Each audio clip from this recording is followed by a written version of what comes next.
They call him the Southern Moonlight Demon. Clevites is one of the top 4 demon lord.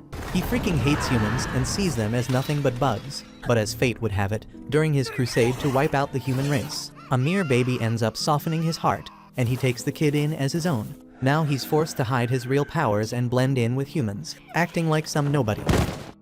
Right at the start of the story, a young girl accompanies her dad out to their farm. Once they're done, he tells her it's time to head back home. On their way, she takes a curious look around the house and notices a map of Edzi. Beyond the map, she sees there's nothing but darkness, just their continent completely surrounded by pitch black zones. It makes her wonder what lies beyond that darkness. With curiosity burning, she turns to her father, asking what's out there beyond their city. Something even he can't explain. Her father sees her curiosity, wishing he could offer an answer. But honestly, he doesn't know either. He explains that every human is born with this same drive, always wanting to know more. But every single time they've tried venturing into those dark areas, it's ended badly. He breaks it down for her, saying 4 mighty demons each control one of the 4 directions around Edzi: north, south, east, and west, and every expedition that's tried getting past them has been completely wiped out. The girl is stunned by this, trying to grasp how truly dangerous those zones must be, but it doesn't scare her away. Her father continues, saying that until those demons are defeated, they'll never find out what lies beyond the map. Still, he believes every challenge has its solution, mentioning the ancient treasures wielded by legendary heroes. Only heroes armed with special swords could ever face the demons. Without one of those heroes, there's simply no way they'll win this fight. This only ignites her determination even more. She dreams of becoming one of those heroes. She wants to fight. If she can just get hold of the Sword of Haydn, she's certain she can challenge the demons. Once those demons fall, they'll finally discover the secrets hidden in the darkness beyond the map. A few years go by, and our girl Alicia ain't a kid anymore. She's grown up, becoming one of the heroes chosen to fight. She closes her eyes and opens them again inside the truck that's taking them toward the city's outskirts. Holding the chain around her neck, she quietly tells her father that the moment is finally here, the moment she's got to step up and protect their city. She's not making this journey alone. Several other heroes are right there with her. As the trip goes on, they start chatting and introducing themselves. There are some real standout folks among them. Minarch, the one holding the sacred treasure called the Golden Ideal, straight up says he's got no clue where he originally came from. They all glance at Alicia, asking her to introduce herself next. They're shocked to see a woman among them, but Alicia doesn't even bother saying anything. As they get closer to their destination, Stefan, the guy carrying the sacred treasure Tenma, the winged horse, warns everyone they're almost there. They whisper among themselves, noting how Stefan's supposed to be the strongest one here. Suddenly, the truck stops, and the driver tells them the carriage can't go any farther. They barely start getting off when demons suddenly attack, taking down a few heroes before they can even hit the ground. Stefan shouts at them to jump out and fight, organizing them quickly into groups. The archers and lancers immediately move into action, while Stefan tells the rest he'll pair up with Alicia to handle any demons still standing. Thing is, Alicia's got her own treasure, Iwatubane, the legendary stone swallow. She joins Stefan, charging straight into battle beside him. Alicia's strong and charismatic, but the most impressive thing about her is how aware she is of everything around her. On the mountain just ahead stands one of the demon lords, who starts speaking about the nature of chaos. He admits the world itself was born from chaos, and if that's true, then he himself must be born from it too. He might have a point. But as the battle rages on, the heroes jump over hills and mountains, fighting their way through till they finally reach the summit. Stefan's particularly fired up. Being known as the smartest among them, he thinks it's fair he should ask the demon lord his name. He declares to everyone that today's the day they'll prove their strength, showing the people who chose them that they picked the right heroes for this fight.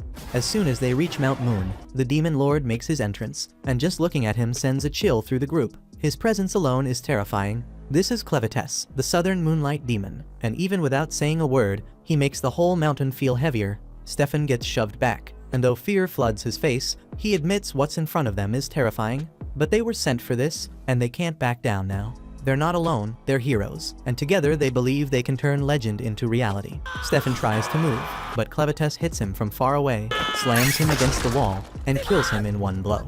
The others freeze in shock, not just because he died, but because Clevites never even moved. One of them steps up to lead and pushes the others to fight, while Alicia holds back for a second, reading the terrain. As the rest close in, Clevites kills them without leaving his place. That's when Alicia figures it out and yells that he's using his shadows, and if they want to live, they need to stay away from them. They don't know how to do that, but Alicia starts jumping and running through the mountain. The shadow moves toward her, and she becomes the first to notice the attack before it hits and actually responds. Clevites's eyes shine with surprise. maybe this won't be as easy as the last group. He doesn't care, but it grabs his attention. This is humanity, and though he hasn't faced them in 1,000 years, what he sees now isn't what he remembers.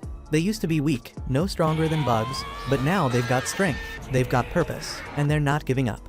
He's got no clue what's pushing them like this, but he wants to find out. The heroes all go after him, and one by one, he takes them out. Alicia's the last to fall. She's thrown into the sky, eyes closing as death reaches her, and in her final breath, she says sorry to her father, telling him she couldn't make her dream real. Over in capital Heidelart, the heart of the Heiden Kingdom, people are going about their day like nothing's wrong, completely unaware that something is coming straight for them. That something is Clevitas, bursts out from the mountain facing the city, and the moment he shows up, panic spreads like wildfire. The people run, terrified, but Clevitas isn't attacking them out of rage. He's just curious, doesn't give a crap about their lives, just wants to figure out what they're planning. He remembers that the ones who came after him before called themselves heroes, saying they were sent by the king of Haydn. So now, his goal is simple: cut through anything standing in his way until he reaches that king. Villagers scatter in fear, running for their lives, while the knights kick into gear, scrambling to defend the capital. Archers line up and launch their attacks, arrows raining down on him, but Clevitas doesn't even flinch. Instead of fighting back, he flies above the rooftops, gliding through the city so he can get to the palace and see for himself what kind of force is driving these people. The knights rush to reinforce the palace gates, firing more arrows, but nothing touches him. He watches their efforts with zero concern, and it becomes clear they're weaker than he expected. He lifts one hand, throws it at the wall, and the entire thing crashes down like it was nothing but paper. That's when the knights realize they're screwed. One of them takes off, rushing to warn the king that a demon is in the city. The king doesn't even look surprised. If a demon made it this far, then there's only one conclusion: those so-called heroes failed. He gets up from his seat and starts walking. There's only one thing left to protect now: the blade of Haydn. Another knight runs in, shouting that the demon is tearing through the city and can't be stopped, and the king should hide. But if that thing really can't be stopped, then running is pointless, because no matter where he goes, it'll catch up to him eventually. The knights keep throwing flames and arrows at Clevitas, trying everything they can, but he knows nothing they do will change a damn thing. Still, there's strength in it. He remembers how Alicia's sword had managed to hit him and leave a mark. That memory sticks, reminding him that if humans are left alone, they'll eventually get stronger. He's not the one stepping into their world, they're the ones coming for his. And to him, that's all the reason he needs to bring the fight to them. The king moves closer to the door, ready to protect the blade, but as soon as he opens it, Clevitas appears. From the way the man looks, the crown, the clothes, the palace behind him, Clevitas doesn't need to ask, knows he's the king. Clevitas speaks in human language, and the king freezes. A demon speaking like a man that alone shakes him. He asks how a creature like Clevitas could even understand their words. But Clevitas already knows who he's talking to. He tells the king he's the only one who might be able to save humanity. He's not here for war, not yet. He's got questions, and depending on the answers, humanity either lives or dies. When he says humanity, he's not talking about just Haydn. He means Org, Don, Suladen, Bent, the whole damn world. His question is simple. He wants to know what kind of people they are, what twisted reasons made them march into the demon kingdom and attack his land. The king stares back without fear and says, he's not answering a demon's questions. Clevitas doesn't ask twice. He cuts the king's head off right there and walks out without looking back. To him, that was enough proof. Humans are dangerous, and that makes them a threat. So now, they must be destroyed. But he knows he can't do that alone. He needs allies, a group that can follow him and help him finish the job. As he leaves the palace, a sharp cry echoes through the air. A baby, held in the arms of a dying mother, screams in pain and fear. Clevitas hears it but barely reacts. It's just another human. But the mother speaks, begs him to save the child, her voice low and broken. Clevitas stares, surprised she's even speaking to him. She's begging the one who plans to end everything. He tells her if the kid dies, she should blame the fact he was born human. But the woman answers through her pain, saying the baby never got to choose how he was born. Clevitas couldn't give a shit.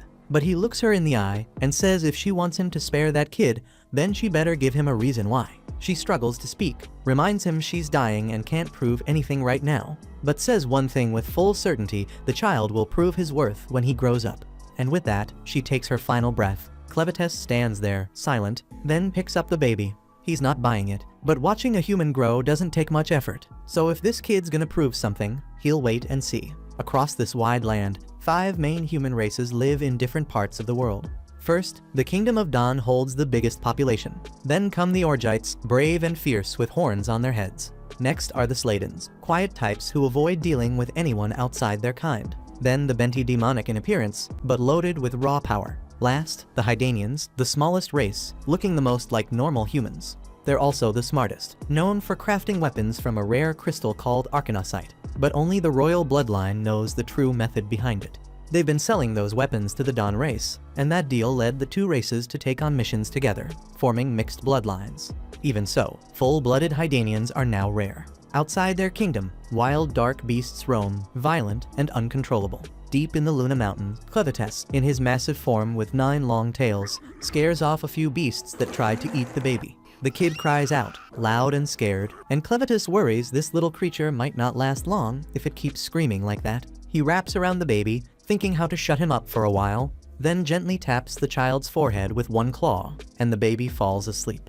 While staring at the baby, Clevites starts to get the feeling it's about to drop a little surprise, and sure enough, not long after, the kid wakes up crying while unloading a nasty mess that hits his nose hard. It pisses him off, but instead of getting rid of the child, he picks it up and walks off, hoping to find a way to deal with this disgusting problem. He ends up throwing the baby into a pit full of bugs, not the dangerous kind, just the ones that love feeding on poop. As the bugs enjoy their meal, Clevites mutters something ridiculous about humans growing up in a few nights, clearly showing he knows nothing about raising one. He glances down at the child and realizes he doesn't even know who it is, doesn't know its name, or why he even bothered turning back to pick it up in the first place. He blames his soft heart for that, but it's too late for regrets. He's not going to return it, not with the pride he holds as the Lord of Dark Beasts, and since he already made the decision to raise the kid, he'll see it through. Problem is, he has no idea how humans live or what they eat, and there's no way he can raise the baby alone. Looking over the fresh corpses nearby, he picks out one Alicia.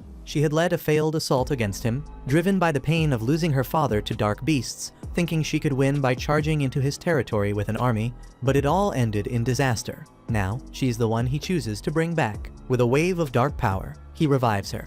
The moment she wakes up, she tries to attack, but quickly notices her sword is gone and her comrades are nowhere in sight. Clevites tells her with full pride that she's alive only because he revived her, which means she's nothing more than a walking dead under his control. She freezes, staring at him in silence, stunned not just by the fact that she's the only one left, but by how fluently this demon speaks the human language. Meanwhile, Clevites orders her to reveal her fun bags, and the moment she hears that, Alicia instantly thinks he's trying to make some twisted move on her. She freezes up in fear, completely shocked that the Lord of Dark Beasts would dare make such advances. But before her dirty thoughts can spiral any further, he cuts her off and makes it clear the order isn't about her. It's about the hungry baby that won't stop crying. He tells her to take off her armor and bring out her milk tanks immediately. Since he'd infused his dark energy into her body, her will isn't exactly her own. She had no choice but to reveal the chesticles, lifting her top with obvious shame, exposing what he asked for even though she hates every second of it. Clevites takes a good look, then suddenly realizes there's no milk. Looks like someone forgot to fill the tanks before the damn show. To clear the confusion, Alicia educates him on a basic fact that a woman needs to have given birth before she can produce any milk. The embarrassment of showing off empty tanks hits her hard, and she begs him to kill her and put her out of her misery. But he ignores her whining while the two argue back and forth over something that clearly isn't helping the baby. The child starts crying again, but instead of dealing with the issue, they keep bickering over how the kid even ended up in his hands in the first place. Fed up with the pointless chatter, Clevites snaps and demands she figure out how to feed the damn thing. She admits she doesn't know much about raising kids, but says the baby needs a woman who actually has milk. That leaves them with one problem: how the hell are they supposed to find one? She explains they'd need to hire someone, and for that, they need money. Of course, Clevites is broke, but since the cave they're in is full of arcanosite, they could probably turn some of it into cash. While he thinks about that option, Alicia considers making a move on him, but without a sword, she quickly drops the idea. Clevites agrees to the plan: find a woman with milk and feed the baby. But just as he's about to head out, Alicia stops him, pointing out the obvious that if he walks into town in his current form, people will panic before he even gets a chance to explain anything. She says she'll take the baby herself and go find someone who can help. But Clevites refuses the idea right away, not because it's wrong, but because he doesn't want the baby out of his sight. So he transforms into a human boy. The look is close enough, but the 9 tails keep wagging behind him like they've got their own plans. He ends up sliding the tails into a shadowy space beneath him, something no one should ever look at. But even then, the horn on his head stays out and he doesn't notice. Before they leave, he gives himself a name Clen and names the baby Luna. Only then does he bother to ask for her name, and she tells him. They head to a nearby river where Alicia starts bathing the child. Clen keeps interrupting, nitpicking every move she makes like an annoying mother-in-law, from how she scrubs to how she dries him, and even where to focus more. Then out of nowhere, the baby pees right on her face, and she holds back a scream while trying to finish the bath. Once she's done, Clen says the poop-eating bugs did a better job. They reach her old camp, but it's empty. Alicia says they stored the valuables somewhere else, and leads him there. Clen tells her to go wash up too, says she smells like she's been hiding from soap since the damn dark ages. He tosses her the cloth used to wrap the baby, asking her to clean it. While washing it, she spots a crest stitched into the fabric. It's the royal mark of Hydanian blood. She freezes, realizing the baby is no ordinary kid. Back at the ruins of the castle, a soldier searches through the wreck, shocked by the level of damage left behind. He remembers the crown princess had plans to flee with her child before all this, and now he blames the king's madness for the fall of the kingdom, holding on to a small hope that someone made it out alive. On the other side, General Drell stands with a few of his men, staring down at what's left of the Hydanian kingdom. He tells one of them to go inform the emperor fast, warning that if they don't move in and take the land, another race will. The real reason he wants Hydan is clear. It's the Arkanosite secret, something only the Hydanian royals knew how to control. He heads out to gather his forces, leaving his second-in-command Maynard in charge of finding any survivors with royal blood and bringing them straight to him. Elsewhere, Alicia holds up the cloth with the Hydanian crest and confronts Clen, accusing him of stealing a baby tied to the royal family. Clen looks at her, confused and shocked, then says he was given the child by someone who looked exactly like the form he's taken. She doesn't believe a word he says, but he shuts her down and tells her he only killed the king because he was attacked first. Now he expects others will come after the child to unlock the Arkanosite power. Clen, clearly pleased by what he's discovered, says he'll raise the child as king and rule everything from the shadows. The way he calls the kid his servant makes Alicia freeze, fear creeping up her back as she starts to wonder if revealing the child's identity was a mistake. Clen tells her they need to find someone with milk fast and feed the baby before it loses its strength. While they move through the forest, Alicia tells herself there's no way the humans would accept someone with a freaking horn sticking out of his forehead, even if he was disguised as one of them. Alicia keeps thinking no one would accept Clen with that horn on his head, but she forgets Orgites have the same feature, which could help him pass, though she still believes humans would figure him out and ruin his plans before they even start. She also starts seeing how deep his obsession with Luna runs, and something about it shakes her up. If anything were to happen to the kid, she fears it might bring real disaster to humans, so she decides to make it her new duty to protect the child no matter what. While they're walking, a bunch of bandits jumps out and hits Clen straight in the head before Alicia even realizes who they are. He thinks they'll be easy to handle, but right after the first hit, he drops and starts bleeding hard. Alicia screams like a little girl and takes a hit to the back of her head that knocks her out cold. Even with Clevetess's power inside her, she's shocked at how weak she still feels. Later, she wakes up and thinks for a moment she's surrounded by her soldiers heading into battle. But before the dream settles in, Clen's voice cuts through, calling her a fool and telling her to wake up. That's when she snaps back to reality and sees they've been captured by bandits, with Clen smirking like he's not even worried. They're sitting in the bandits' carriage surrounded by a bunch of other captives. Clen's just chilling with baby Luna in his arms and wearing this calm-ass grin, which honestly freaks Alicia out even more since she's got no clue what's running through his mind. She notices Luna sleeping quietly and asks Clen how he managed to settle her down. So he explains that Luna was fussing earlier,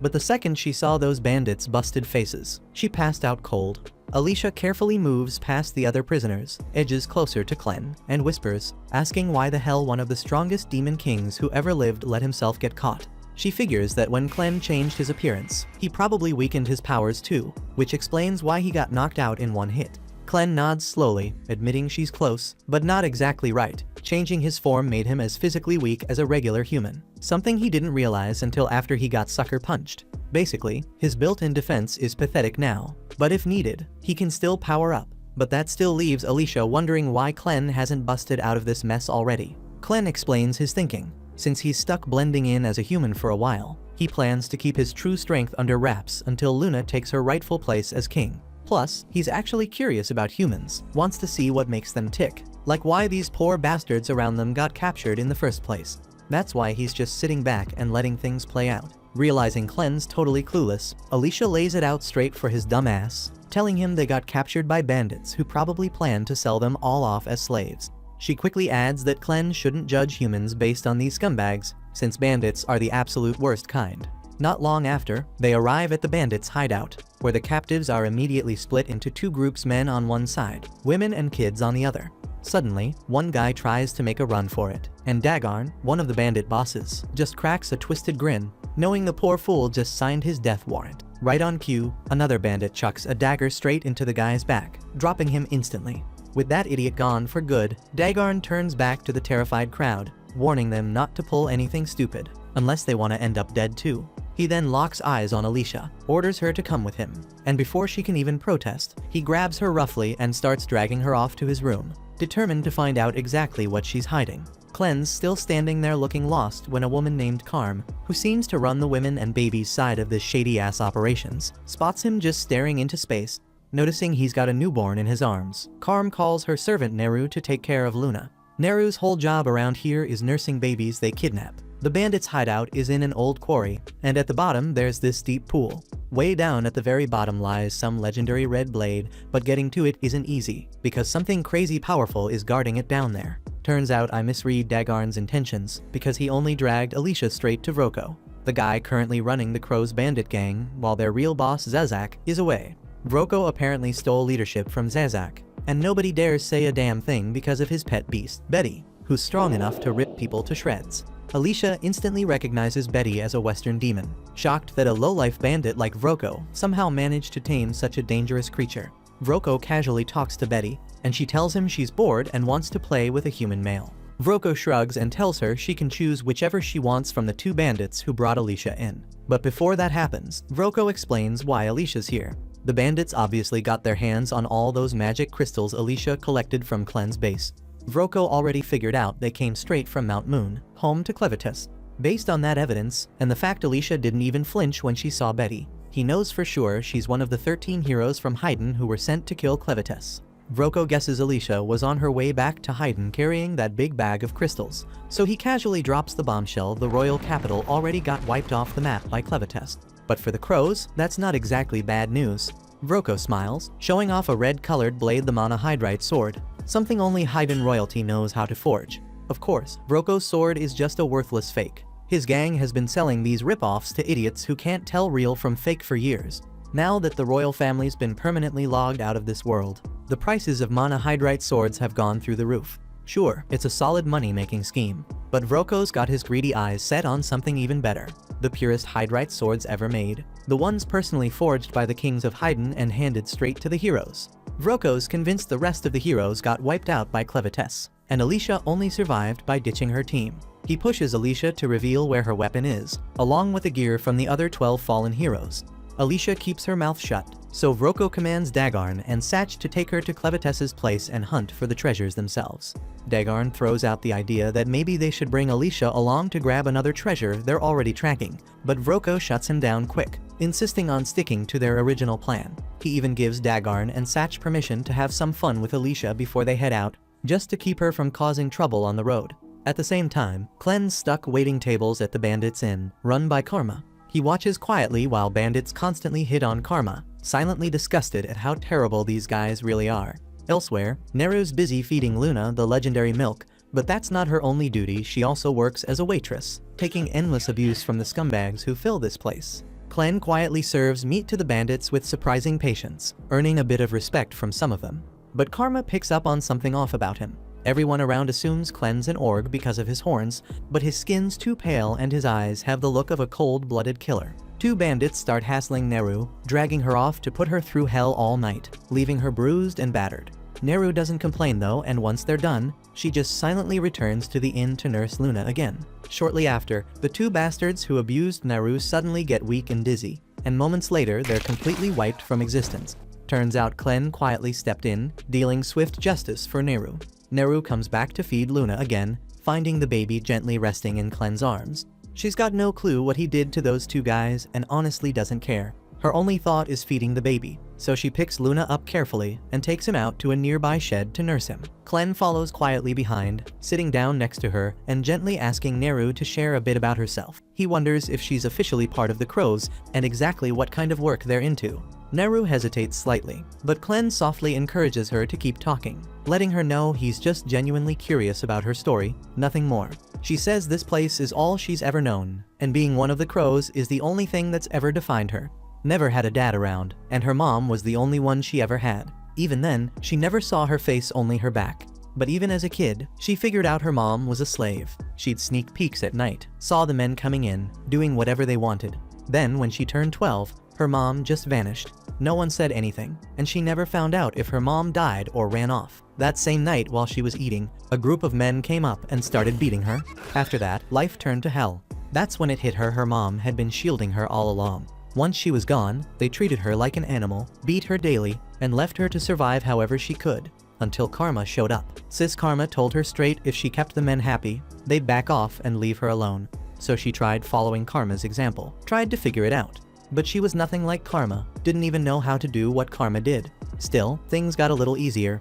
At least now she had something to keep her busy. She could work, and since her body wouldn't stop making milk, she could feed the kids too. That was enough for her. Clen finds it odd, asks how she has breast milk if she never had a child. That's when she tells him she was pregnant once, but lost the baby. The baby had been moving inside her, giving her something to hold on to. Then all of a sudden, it was gone. Stillborn.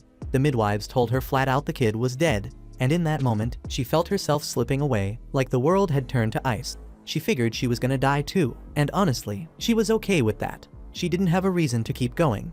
If dying meant seeing her baby again, that sounded good enough. But then something warm pulled her back. She opened her eyes and saw a 6-month-old baby clinging to her, trying to nurse. Just seeing him fight to live, needing her like that, it snapped her out of it. She picked him up, held him, fed him, and for the first time in forever, she felt like she mattered. Her body kept working overtime like it never got the memo she was done having kids. She kept feeding that baby till he got strong. Then more kids came through the crows brought in by that same gang, and she nursed them too. Word got out about her top-tier milk, because babies kept showing up like she was running an underground dairy. Watching them survive because of her made her feel like she finally had a purpose. She admits she tried to have her own again, twice even, but both times ended in pain. Clen eventually cuts her off, says that's enough. Then he asks if she'd come with him as Luna's wet nurse. Says he's not forcing her, but there's really no reason not to. Luna clearly likes her, so it'd work out either way. Luna pats her chest like she wants Neru to stay, so Clen gives her the choice one more time: either come with him as Luna's wet nurse, or stick around and let those scumbags do whatever the hell they want with her. Neru knows it's a generous offer, but says it'd be foolish to take it, especially since she thinks he's a slave too. She tells him she wishes she could say yes, but she can't. As far as she knows, he's still chained up same as her. Plus, she's got other kids who need her milk to stay alive. So she hands him Luna and quietly walks away. At the same time, the gang drags Alicia to a raggedy old bridge and tells her to walk. She steps onto it and stops halfway, staring down. They think she's planning to jump and mock her, saying there's no way she'll survive. But she ain't trying to escape, she's looking at the river below. She sees gems glowing under the water, and she already knows what that means. Before she can say it, they beat her to it, telling her this is where the hero Cordwar died. She knows the story. One of the captives speaks up, saying he'll dive in and grab what they're after if they promise to free him and his wife. His wife pleads with them to honor that deal. But the second he jumps in, monsters rise from the depths and tear him apart. Alicia knew they were lying. That river is a damn nightmare, filled with creatures that came into the world 300 years ago when a flood opened the gates to a place called Arvensis. Back then, they at least had solid ground to fight on. Cordwar, the strongest hero of his age, tried to hold the line, but he couldn't. His sword, the Stream Splitter, is still buried somewhere in that river. The gang wants someone to bring it up, but that mission's a death wish. She snaps at them, calling them sick bastards for setting the poor guy up, and even says they didn't bother tying his rope right. They shut her up fast, telling her nobody asked for her opinion. Then they introduce Fido, the brute who's about to beat her down. He steps onto the bridge, grinning like a creep, saying he's gonna strip her down right there. Before he lays a hand on her, she slams her arm back into place, grabs Fido by the neck, and chokes him out bloody, snatches his sword, then leaps off the bridge, whispering to herself that she's putting her faith in what Clen said, that she's immortal and won't die that easily. The bandits glance down, and once they spot Alicia's lifeless body, they start freaking out. She was supposed to be the one guiding them to the 13 lost regalia weapons, and now she looks dead. At the bottom of the cave, Alicia slowly comes back to consciousness, and it's all thanks to that curse of immortality Clevites dumped on her. The thing is, the curse keeps her alive, but it doesn't heal Jack. Right now, she's paralyzed from the neck down with no clue what the hell to do. Every bone in her body feels shattered, and she's lost more blood than she even knew she had. Climbing out of this pit on her own ain't happening. But if those bastards come down and realize she's still breathing, things will get worse. So she starts fighting to move even a little until the blood floating from her body starts swirling. And that's when Clevites shows up. Alicia's shocked to see him looking all tiny, but he says that's because he's showing up through the blood magic inside her. That cursed blood is what's keeping her undead body running. If it all bleeds out, she's done for good. Still, he says that as long as she stays useful, he'll refill every drop she lost. And once that's done, her body should bounce back from the damage. She's relieved hearing that, but then notices something. Clevites hasn't lifted a finger to start healing her. She asks him what the delay is. He says he will, eventually, but first he's got a question. Turns out, he found someone perfect to be Luna's wet nurse. Even as a demon, he could tell Naru's getting treated like crap here. So he offered her a chance to escape and live a better life with Luna. To his surprise, Naru flat out refused. Clen looks at Alicia, wondering if she's got any clue why someone would turn down a deal like that. Alicia thinks for a second and figures it's because Naru probably sees Clen as just another slave who can't keep a promise. People don't leave these bandit groups easily, and if they do manage to slip away, they usually end up hunted down like animals. Growing up in that kind of world, Naru must have convinced herself that freedom's nothing but a fantasy. Clen asks if there's any real way to fix all this, and Alicia figures the simplest answer is to kill every damn bandit in that freaking camp. If no one's left standing, Naru wouldn't have to worry about getting hunted down, and maybe then she'd take Clen's offer. Alicia says it shouldn't be hard for someone like him. He's got more than enough power to wipe them all out by himself. But Clen shakes his head. He says he can't afford to get caught off the mountain. If word gets out that he left, people might use it as a chance to strike Clevites' territory while he's gone. That's why he wants Alicia to handle it instead. Heroes slaying bandits. Sounds like a normal day on the road. Alicia tries to push back, but he cuts her off and tells her to stop complaining, then hits her with a wave of blood magic that starts rebuilding her body. A few bandits finally make it down into the mine, hoping to find Alicia's corpse. What they see instead messes them up bad. Her limbs are twitching and jerking as bones snap back into place, muscles twisting like snakes under her skin. The pain is brutal, but once it's over, she's back on her feet, fully healed. They have no clue how she's even alive after that fall, but honestly, they don't care. As long as she's breathing, they can still use her to find the 13 regalia. They know she's a hero, so they stay on guard, thinking they'll be fine if they rush her all at once. But one cocky bastard decides to go in solo. He slashes her shoulder, but after everything she just went through, that pain's nothing. Alicia grabs his arm, smashes him in the face, then snatches his sword and yanks off his eye patch. She's still pissed she's even stuck in this mess, but these guys aren't worth sparing. If they can't be saved, then she'll do what she has to. Scene flips to Clen, dead set on one thing: tracking down Naru and showing her freedom's the real deal. At the same time, Naru heads back to the tavern, where Karma's been waiting. She's been worried sick, seeing Naru come back all bruised and broken again. It hurts her, but there's nothing she can do to fight back against the bandits. Naru's thankful for how much Karma cares, but work's not gonna stop itself. Karma sighs and tells her to start clearing the dirty dishes. Karma notices Naru's walking around with a weirdly bright mood for someone who just got beat to hell, so she asks if something good happened. Naru says it's not exactly good, but it kinda made her happy anyway. Then she hits Karma with a random question: what's the outside like? Karma blinks for a second, totally caught off guard. Naru never asks stuff like this. She asks why she wants to know, and Naru says she was born in this hellhole, so she's never even seen what life outside's like. But Karma was brought in, so she's gotta know a thing or two. Karma admits she does know the outside world, but it's not filled with sunshine and butterflies. Most of the women here either had their homes wiped out or never had one to begin with. So yeah, nobody's lining up to reminisce. Still, she wants to know why Naru's suddenly thinking about all this. Naru says someone asked her if she wanted to leave. Karma instantly smacks the crap out of her, says she's crazy for saying something that dangerous out loud with bandits lurking around. Those bastards don't see them as people, just tools to toss out when they stop being useful. That's why the girls stick together, protect each other, stay quiet. Saying stuff like that is the fastest way to end up dead. Right then, Vroko walks in, and of course he heard everything. Karma freezes, heart sinking, because nothing good ever comes from that guy showing up. She tries to keep cool and asks why he's even here since he rarely shows his ugly face in the tavern. He shrugs, says he heard about the new baby and wanted to check it out. Karma turns to Naru, asks her to tell him where the baby is. Last she saw, Luna was in the stables. Vroko nods, says he'll go see for himself. But before walking out, he tells Naru to come with him. The way he says it sends chills through Karma's spine. She knows damn well what that tone means. She tries to stop him, but she's got no say around here, and Neru's too naive to realize the danger she's walking into. After they're gone, Karma slams her fists against the table furious. Neru was the only one taking care of the babies here, and now she's just gone. Vroko doesn't give a damn about any of that. Karma tries to tell herself there was nothing she could have done, that maybe Neru brought this on herself by dreaming too loud in the wrong place.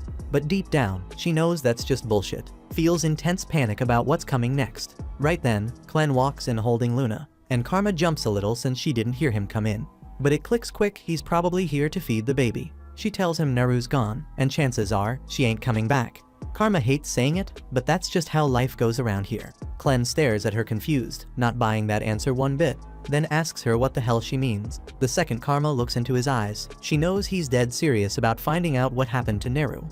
At the same time, Vroko's leading Neru down this dusty old stairwell, and she's low-key amazed, since she's lived her whole damn life in this camp and never even knew this place existed. Vroko explains it used to be a magic ore mine, and magic ores got all kinds of uses. Like the lamp he's carrying, it burns thanks to crushed ore mixed with bug oil. Before he turned bandit, he spent a hell of a lot of time messing with magic ore, especially testing how it mixes with different liquids to pull off wild effects. Just ignore those skulls on the floor, they're not a bad sign or anything. Probably just the last guys who took a wrong turn. Suddenly the light cuts out, and Neru freaks the hell out because she can't see a damn thing. She begs him to turn it back on, and he does. But when the place lights up again, her heart nearly stops. Vroko's freaking pet monster is standing right behind her. Turns out, one of his twisted little experiments let him take control of demons like Betty, and that's how he clawed his way to the top of this camp. But being the boss comes with rules, and letting a slave talk about escape is a big no. That's why Betty's here. He's planning to let her handle Neru. The second Neru realizes what's happening, panic hits hard. She turns and bolts, trying to find any way out. Vroko, cold as ever, tells Betty to eat her, and the damn monster comes charging. As Neru scrambles for her life, the only thing running through her head is Clen's offer. Deep down, knows if she'd said yes, none of this would be happening now. That's when she spots Clen holding Luna at the far end of the tunnel, and the last thing that flashes through her head is how bad she feels for not being able to care for Luna anymore. Normally, this would be the part where Clen swoops in and saves the day, but nope. Betty swallows Neru whole, and just like that she's gone. Luna bursts into tears, watching the nightmare play out, but Clen doesn't flinch. Says that's how this world is. Magic beasts gotta eat, and he can't blame Betty for doing what comes natural. If anything, it's his own damn fault for showing up too late. He's bummed about losing someone as useful as Neru, but it is what it is. Then he shifts his gaze to Vroko, confused as hell. No damn troll from the western woods is bowing to a fun-sized fool with teeth like garden rakes. Vroko thinks Clen's lost his damn mind, mouthing off in a moment like this. He doesn't even get how the guy showed up here in the first place, but figures it won't matter for long. Tells Betty to eat Clen and the kid too. But Betty doesn't budge. Vroko glances up to see what's wrong and nearly drops dead on the spot. Betty looks absolutely terrified. He's never seen her like this. She won't even step near Clen, shaking so bad she ends up puking Neru back up.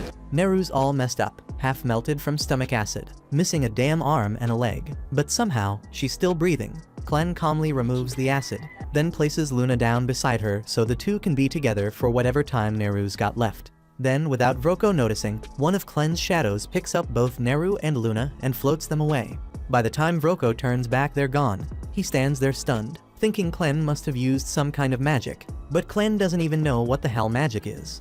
Vroko figures Clen's just acting clueless, since magic's the only damn thing that explains half the crap he's pulled so far. Magic, plain and simple, comes from combining magic stones with tower ingredients to trigger wild effects.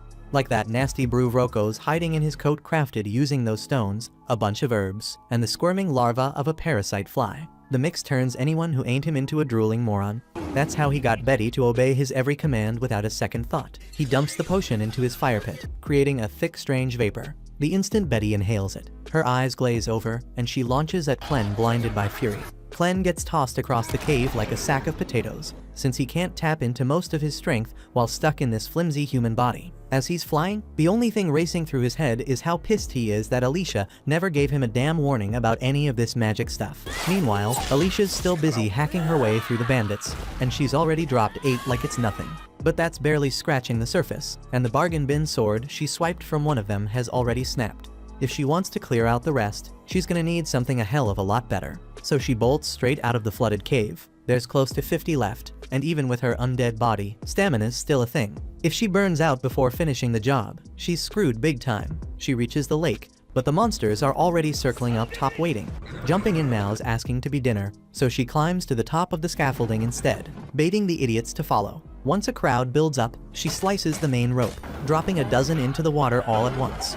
The monsters snap, turning the lake into a bloodbath, while Alicia hides in a barrel. She doesn't need air, so she lets herself sink to the bottom, where the legendary blade's supposed to be buried beneath the silence. Even so, holding her breath until she hits the bottom is way harder than she thought. That pain and pressure she prepared for kicks in fast. Her senses start to fade, and her chest's on fire from the lack of air. She knows she won't die even if she runs out of breath, but it still takes everything she's got not to panic and swim back up like her body's begging her to do. After a while, she hits the lake bed and rolls out of the barrel. She sees the red glow of the magic sword not far off, so she forces her heavy body to swim toward it. If she can grab that sword, things will shift. Getting back to the surface will be a breeze, but right before her hand touches it, a massive red eye pops open. That's when she realizes she didn't reach the lake's bottom, she landed right on top of a sleeping giant monster. The beast rises, launching her backward with a surge of water. She figures this is the same creature that took down the legendary hero. But instead of freezing, she focuses back on the sword and makes a move to grab it. Before she can reach it, the monster opens its mouth and starts sucking her in. The pull's too strong. She grabs the sword at the last second, but her arm gets stuck between its jaws. Then something snaps in her. A rush of memories hits her all at once, pushing her to fight back. With a loud yell, she forces her strength out and smashes the monster's jaw wide open. She pulls herself free, locking eyes with the beast. With the sword in hand, she unlocks its magic and shoots forward through the water. The giant freak follows her, and she still can't wrap her head around how anything that huge could even exist. Must be one of the ancient ones, those ancient dark beasts that have been lurking for thousands of years. Usually, they stay hidden in remote corners of the world, but looks like the arcanasite mine humans dug nearby woke this one up. As that runs through her mind, she nears the surface. But there's a new problem. The smaller monsters above have spotted her, knows she won't last unless she gets some air. Using the sword, she cuts through the water fast, slices a monster clean through, then bursts out of the lake gasping. The bandits can't believe their eyes when they see Alicia still breathing. But she's barely got a second to catch her breath before that massive monster rises up behind her. The second it shows up, those bandits completely lose it, and then all hell breaks loose as the thing starts swinging its tentacles everywhere, tearing through everything in sight with brutal force. Alicia does her best to stay out of reach, but her attacks aren't doing much, barely scratching its skin. She figures it out real quick, no single hero's taking down an ancient one. Luckily, that beast goes wild on the bandits, tearing them apart and chomping through the mess. The leftovers end up as snacks for the smaller fish monsters. Alicia figures that's good enough. Her mission's over. Then she hears Clen's voice, even though he's nowhere in sight. Turns out they're using telepathy. Clen tells her he can't see much, but with all the blood around, he assumes she pulled it off. She snaps at him, pissed that he sat back while she nearly died out there. Clen brushes it off, says he's got problems of his own right now. She can't wrap her head around what kind of crap a demon lord could be dealing with. Clen explains he's stuck facing a technique he's never seen before, and his human body's weaker than expected. He blames her for hiding the whole magic thing from him, says once she's back, she's getting punished properly. Still, he already crushed that brainwashed troll, and is now farming aura while he waits. Somewhere else, Vroko's running like hell, convinced Clen must be some kind of genius mage after one-shotting his pet troll. He ends up stumbling on Neru's corpse, with little Luna crying beside her. One look at that girl gives him a twisted idea. Maybe there's still a way out of this mess. Back with Alicia, she rushes toward Clen after getting his call, and the first thing she notices is the weird smoke hanging in the air. Clen spots the sword she's wrapped up in cloth, and she immediately makes it clear she's not parting with it. Says she nearly got eaten trying to get that damn thing. Clen's not even that interested in the sword, but what's got him on edge is the crimson smoke. He says it doesn't seem to mess with regular humans or animals, but for him, it's screwing with everything. His sense of smell's shot, ears ringing, and the whole area feels off. He says he could blow it all away by shifting into his true form, but with Luna somewhere out there, he's not taking that risk. Alicia freaks out the moment she hears Luna ain't with Clen, but he tells her not to lose it, she shouldn't be far. Then he asks her straight up about magic, and she explains only certain folks can use it by tapping into the hidden power inside arcanasite. She admits she can't use it herself, even though she knows the basics. Clen looks at her and calls her useless. That pisses her off, and she starts throwing curses his way, but he ignores her and decides to look for Luna and Neru. He figures there's a good chance they're already dead. That thought sends a cold jolt through Alicia's spine, and she asks him what he'll do if Luna's actually gone. He tells her flat out he'd lose all interest in humans. Alicia knows that it'd be a freaking disaster. She makes up her mind to find Luna before it's too late for humanity's damn sake. Soon she finds a blood trail and asks Clem if Neru was bleeding. He confirms it, and Alicia guesses either Neru's crawling or someone's dragging her. Either way, she can't have gotten far, so they need to move now. Turns out Neru's still hanging on, clutching Vroko with everything she's got to keep Luna safe, even while bleeding out. He yells at her, kicks her, tells her to let go, but she won't quit. He wants her dead so he can run with Luna. Earlier, when he tried to take him, Luna screamed so loud it shattered Vroko's magic lantern.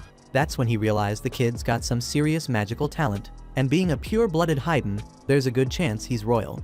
Vroko decides to cut Neru's wrist to get her off him, but that's when Alicia shows up, yelling at him to stop. Vroko jumps back, shocked to see her alive. He demands to know what happened to his guys, and Clem answers with zero emotion they turned into dinner for the beasts. That shakes Vroko hard, but he still pulls it together enough to threaten them. Says if they come any closer, he'll slice off Luna's fingers. Clem dares him to go ahead, he can heal it all anyway. But Alicia shuts that down, tells him healing don't fix what a kid feels. Then she tells Clem to let her handle this, and turns to Vroko, showing him the magic weapon from the legendary hero. Vroko's eyes damn near pop out. Before he can react, Alicia tosses the sword straight into the wall behind him, tells him to go fetch it. Says he'll need both hands to pull it out, but if he leaves the kid, she'll let him walk away with it. Vroko laughs, says no true hero would ever give up a magic weapon for a freaking baby. But now he's convinced Luna's got royal blood, and that changes everything. He tells Alicia she better cough up the location of the 13 weapons she and her crew are hiding if she wants the baby back. Clem, without hesitation, tells her to spill it, says they're just weapons. Alicia tells him the weapons are buried at the bottom of the valley under the Luna Mountains, but if he wants them, he better go get them himself. Vroko laughs cocky as hell, says he's more than capable, knows plenty of magic. Then he releases some black powder into the air and taps Luna lightly, making the kid cry, which activates his powers on instinct. Luna's magic boosts the powder, triggering Vroko's invisibility spell and making him vanish completely. He starts walking off, thinking he's untouchable, but Alicia suddenly appears in front of him and slices him clean in half. He's stunned, can't figure out how she found him. She tells him it didn't matter how quiet or invisible he got, she followed the sound of Luna crying. Meanwhile, Clem picks up Luna and brushes off the black powder. Alicia leaves Vroko's body invisible, then looks at Luna and realizes he's only alive because Neru protected him so fiercely. She turns to Clem and asks if he can save her. He says he can't, he's limited to one zombie puppet at a time, and Neru's lost too much. There's not enough left to regenerate, not without getting pieces from somewhere else. Adds it'd just be easier to let her die. That sets Alicia off. Yells at him for thinking about letting the woman who saved his kid die like that. Says if she were a mom, she'd trust someone like Neru with her child without a second thought. Clem stares at her, then finally agrees to save Neru, but says he'll need all the mana he poured into Alicia's body. That means she's gotta die. Alicia doesn't even flinch. Says she's fine dying if it's for someone else. Says that's what being a hero means. Clem nods once and ends her life immediately. Not long after, Neru opens her eyes, shocked she's still breathing. But even more surprising, her body's been completely rebuilt. Clem didn't just save her, he restructured everything. She looks at him and asks if he brought her back, and he tells her yes, but it's the hero she should be thanking. Says it took a while to fix her up, and by the time he was done, Alicia's body had already started rotting. But now that he returned the mana, she should be waking up soon. A few seconds later, Alicia jolts up like she's starting a breakdance set, and the first thing she does is look for her sword. Clem hands Luna over to Neru and says her new name's Nelaru now. Says she's part of their crew from here on out, but this time Nelaru happily agrees. The next morning, Clem takes Alicia's sword away, and she's clearly upset. But he calmly explains that having it out in the open will only attract trouble. He tells her he's keeping it hidden in his shadow for now, ready to bring it back if needed. Meanwhile, Nelaru finishes packing up a bunch of gear taken from the bandits and even finds a decent outfit for Luna to wear. Alicia watches her moving all that luggage and asks if it's not too heavy. Surprised she's handling it on her own, but Nelaru says it actually feels pretty light. That's when Alicia remembers that Nelaru lost a large portion of her body the day before, nearly dying in the process. Clem must have replaced those damaged parts with something stronger, though Alicia still has no clue what he did to save her. Then Nelaru steps closer and offers to carry Alicia's sword for her, saying she just wants to help. Alicia awkwardly explains she doesn't have the sword anymore, and Nelaru pauses to think, recalls hearing something about Vroko stashing away some fancy swords in his desk. Hearing that, Alicia lights up and begs Clem to let her grab a replacement, even just a regular blade. Clem knows full well she's pretty much useless in a fight without a weapon, so he agrees. Alicia immediately rushes off toward Froco's office, excited to see what she can find.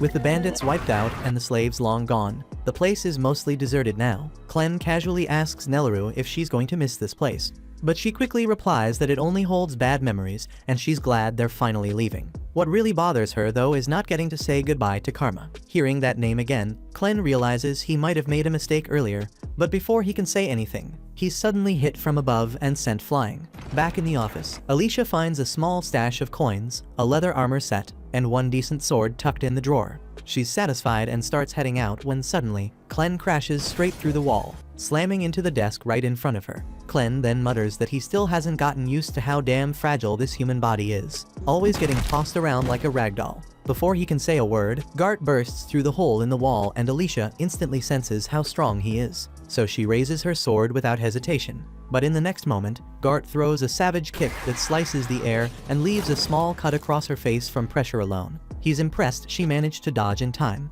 but he doesn't think she'll last long, and starts pummeling her with kick after kick until she stumbles. Then he jumps back and sends out a violent gust of wind that blasts her straight through the roof, crashes outside hard, but somehow still stands, and that earns her some respect from Gart, who tells her he's not here for her anyway, just wants tiny-ass Clem, so if she drops the sword and walks away, he'll let her go without another scratch. Alicia doesn't believe a single word coming out of his mouth, thinks he's just another bandit trying to survive. She wishes she had the stream splitter in her hands right now, but since that's not an option, she decides to use one of the techniques she picked up from Haydn. She clears her head and tunes everything out until the only thing she can focus on is taking this guy down. Suddenly her steps become sharper, her rhythm tighter, and the sudden shift in her movement catches Gart by surprise. Just as she's about to land a solid strike, Clem suddenly shouts at her to stop. Her body freezes before the blade hits, but the fury in her eyes hasn't cooled off, so Clem rushes in and snaps her out of it before she does something reckless.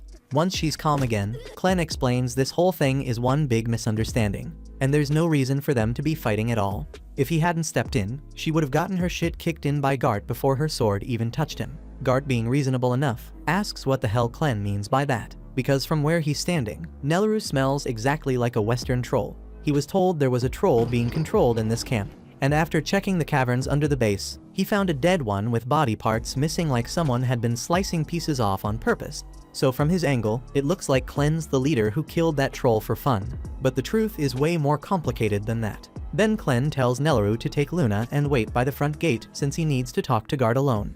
Once they're out of sight, he leans in and tells Alicia something wild. Gart's not who he says he is. Actually, he's a dark beast hiding behind some serious illusion magic. Alicia's jaw practically hits the floor. Had no clue there were others out there like Clevites who could pass for human so naturally. But Clem explains it's all just a trick. From what he knows, there's only one creature strong enough to pull off illusion magic that advanced, and that's the dark beast of the west named Zafthir. Clem doesn't get along with Zafthir though, and he's not exactly eager to run into him. Meanwhile, Gart is stunned that Clem figured all this out so quickly, so he presses him asking who he really is. Clem's not about to spill the truth, so he lies, claiming he serves under Lord Clevites, another dark beast. Gart buys it, drops the illusion, and reveals his real form, a giant bird monster loyal to Zafthir. Now that he's shown his true face, he asks Clem to do the same. Clem responds by unleashing one of his shadow tails, enough to prove he's not bluffing. That's all Gart needs to call a truce. But Alicia's head is spinning. There's way too much to process. If there are more dark beasts out there walking and talking like humans, then what the hell were the heroes even fighting for back when they went after Clevites? Clem catches that look on her face and tells her to chill out. There aren't that many beasts who can pull off a full human disguise. Outside of Zafthir, nobody else even bothers, since most of them don't care enough to get mixed up with humans. From there, Gart wants to know why Clem's got a human tagging along, but Clem plays it off, saying Alicia's his servant now, bound to follow whatever he tells her, using her as a guide while he figures out the human world. Same thing goes for Nelleru and Luna, they're part of the plan, but he's not about to hand over any more details.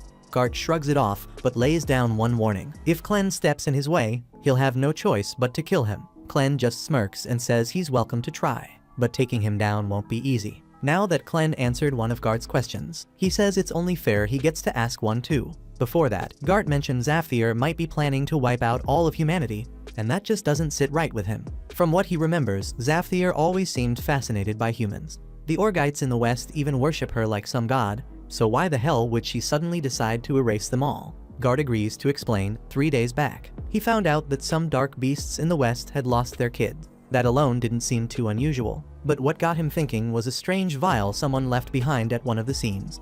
It made him suspect humans might be involved. He took it straight to Zafthir, told her what happened, along with 9 other similar cases he'd uncovered. She believed him, though it caught her off guard since she'd always treated humans with kindness. Still, she didn't waste time, told him to look into it. And if humans really were behind the kidnappings in the forest, then she'd wipe them out without a second thought. Clan pauses, thinking back to something he heard during the interrogation with Karma. She told him that every child born in their camp gets sold off to some mysterious group of men because of their talent. That's what Roko had planned for Luna too. Putting the pieces together, Clan suspects there's a link between the missing Dark Beast children and those human kids being sold. Since talent was part of the deal, he figures magic must be playing a role here. Then Alicia hears that, and her whole vibe changes. Clan picks up on it and asks if she knows anything. She says magic isn't exactly her specialty, but the idea of kidnapping children for magical talent sounds like something the wizards would be behind. These wizards changed the entire landscape of war in the human kingdoms over the last few years. Battles now depend almost completely on how strong each side's wizards are, since one of them can take out dozens, sometimes hundreds with a single spell. Sure, they can still be killed by other wizards, so it's not like they're untouchable, but they're still a serious threat on the battlefield. The first person who brought wizards into war was General Drell, better known as the Dragon Slayer. He's also the one who killed Alicia's father when she was a kid. She's carried that grudge ever since. Hearing all this hits Clan different, and he ends up asking why she went after Clevitas instead of the one who actually took her father's life, since Clevitas never actually did anything to the humans before they attacked. But Alicia says it wasn't about what she wanted. Her father's last wish was for her to move forward through Clevitas's territory, so that's what she did no matter how she felt inside. At the same time, somewhere deep in the human kingdom, General Drell's army is making its move toward the south with 50,000 men behind him. His goal is to capture the ruins of Haydn and claim them for himself. What's left of the Haydn army is scrambling to stop him, but they've only got around 6,000 soldiers and barely any wizards, so they're in no position to hold their ground. Miquel wonders if reinforcements are on the way, but with how things are looking, it'll take at least 3 days before anyone shows up, which means they're on their own for now. Even so, Commander Rhodey is not ready to give up. Tells Miquel they might have a shot if they can make it to the fortress at Highgate and shut the gates behind them. That way, even with the odds stacked, they could still stand their ground against Drell's forces. The problem is, that plan depends on the soldiers already stationed there playing along. Rhodey had sent them a letter explaining the whole situation, but since he hasn't gotten any kind of reply, he figures things must be just as messy inside that fortress. Neither Rhodey nor Miquel knows for sure whether the rumors about Clevitas wiping out Haydn are true, but if Bolate sent Drell out to take it, then odds are the kingdom has already fallen. If he had to bet, Rhodey thinks Drell's after the Forge of Haydn, since it's impossible to craft real magic weapons without it. Miquel agrees that letting the Bolates get their hands on it would be a nightmare, but says there's more at stake than just weapons. That forge isn't just ancient, it's one of the oldest magical relics in existence. If the magic-hungry Bolates manage to unlock its secrets, no one knows how far their power might go. With something like that, they could take the whole continent for themselves. And that's exactly why Rhodey says they've got to be stopped no matter the cost. Back on Drell's side, he's having a private talk with his strongest wizard, Maynard. Maynard reports that he confirmed Haydn's been destroyed by Clevitas and the royal family's been wiped out. Everyone except one, the 6-month-old crown prince. He's the last of the bloodline, but no one knows where he is now, so Maynard can't say if he's alive or gone. That said, he also heard from a group of bandits recently. They found a baby, and the description sounds a lot like the prince, so Maynard figures it's worth digging into, and Drell gives him full authority to do whatever it takes to find that child and bring him back. At the same time, Clen and the crew reach a small town, so Nelaru brews him a cup of coffee while they wait for Alicia to pull in some info. Clen has never even heard of coffee, so he asks what it is, but Nelaru isn't sure either. It's just a pricey drink, one Vroko sometimes had her make. So she grabbed a pouch of beans on the way out thinking Clen might enjoy it, and he decides to give the strange bean drink a fair shot, waits for it to cool, then takes a sip and is surprised by how good it tastes. Nelaru is relieved he enjoys it, yet there is something on her mind she wants to clear up, and brings up that strange man who attacked Clen back at the camp, says he vanished and that felt wrong. Clen breaks down the whole wizards and magic thing to Alicia, and once Gart hears it, he says he's heading out to report back to his master, so they will not be seeing him for a while. Clen adds that even if they cross paths again, he will not strike at them, since he no longer thinks they are suspicious. Right after, Alicia runs up the hill with bad news gathered from the villagers. Says the situation in Haydn is a total mess. Bolate broke past the border and pushed an invasion deep inside, so Haydn is fighting back. But with the king dead and the capital ruined, there is no chance they can win, the streets filling with fear. Even the country of Eslan tried to slow Bolate's advance, yet it barely changed anything in the end. Clan wants to know why Eslan would step in for Haydn when they are not party to this conflict, so Alicia lays it out. Eslan has been at war with Bolate for ages, yet right now they stand weaker, so they do not want Bolate getting the Haydn forge, since that would make them unstoppable, and even if Bolate seized the forge, they could not run it properly without someone of royal blood. But the biggest issue is that Haydn is outmatched, since Clan killed their king and they have no sorcerers to bring into battle, so at this rate Haydn will be erased from the map before long. That sounds bad, but Clan still does not see a reason to care, since his only goal is to make Luna king, so whether Bolate takes Haydn or not, it changes nothing for him. But Alicia tells Clan it does matter, because if Haydn turns into Bolate territory, Luna will never become king. Under Bolate rule, only citizens born in Bolate can sit on the throne, and from Luna's features, it is obvious he is a pure-blood Haydnite, so he would end up an outcast under Bolate rule. On top of that, pure-blood Haydnites are rare and highly sought after, since their blood is the key to refining Arcanasite properly, and with a man like Drell leading the push, there is no telling how far he will go. Drell is the one who killed Alicia's father, and it was not because of a war. They had been friends once, and years after the man retired as one of the country's greatest swordsmen, Drell showed up and forced a duel to the death, just to prove he was the better swordsman. Then, after mortally wounding him, Drell looked Alicia in the eye, and for no reason blew their house up too. Alicia was furious, ready to grab her father's sword and charge, but her father stopped her. He knew Drell would cut her down the second she touched that blade. So in his final moments, he begged Alicia not to let revenge blind her, said that path leads to a war she would never return from, and asked her to become a hero who saves people, promising he would always be watching over her. Having felt Drell's cruelty firsthand, Alicia tells Clen the only way to secure Luna's future is to stop Bolate and drive them out of Haydn. Clen understands Alicia is right, but he is still annoyed he has to protect a place he once decided to destroy. Alicia is relieved he will help and says she will get ready to leave at once, but Clen tells her to stay. If he is going to step in directly, he cannot let anyone think he is doing it just because Alicia asked, so he needs a reason to confront Drell.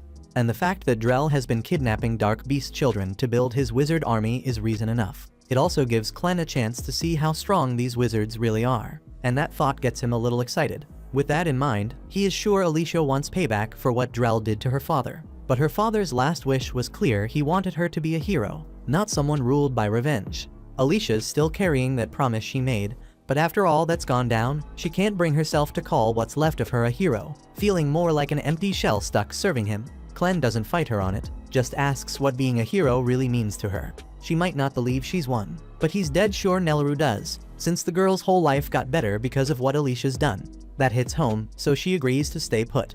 Then Clen shifts into his other form and tears off through the forest straight toward the Bolate army. Now the Bolate army has already broken through the second fortress on the road to Haydn, so Rhodey starts to worry hard. If nobody stops them soon, they'll hit Hydrat before long. He races along the cliff with Mikkel and says there's a shallow river ahead, so if they're going to stop that push, or at least slow it, this is their best shot right now. Meanwhile, Alicia guides Nelleru and Luna into the city, and as they walk down the street they hear the hard thuds and ragged yelps of someone getting the shit beaten out of them. Alicia stiffens at first, then realizes it's one of the bandits who somehow lived through her attacks, so she's not interested in stepping in. People here know exactly what those bandits did, so once they recognize who he is, there's no chance they let him walk away now.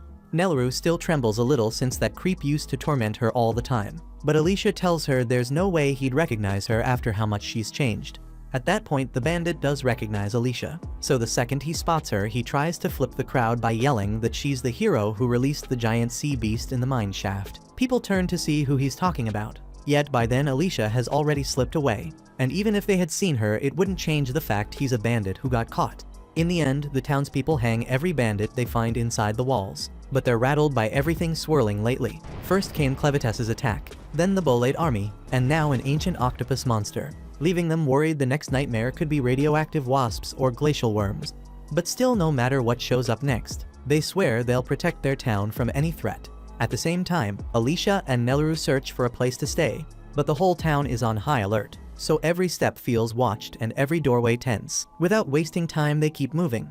Before they head into the inn, Alicia asks Nelaru not to refer to her as a hero, since she wants to keep her identity tucked away for a while. As soon as Alicia pushes the front door open, two big men posted on either side jump in and accuse her of being one of the bandits. Alicia freezes for a moment, unsure how to handle it without turning the hall into a scene. When the men's mother steps in and tells them to stop bothering the guests, Phil tries to justify it, says Alicia looks suspicious because she wears an eye patch and carries a sword. Yet with everything that has been going on lately, walking around armed is reasonable. But it is not common to see someone traveling with a Haydnian baby. So Kari asks Alicia for an explanation. Alicia tells her that she and Nelaru serve as guards for a very important person, and right now their job is to protect this baby at all costs. That sounds convincing enough to Kari, and while she is sure there is more to the story, she does not intend to pry into a paying customer's business.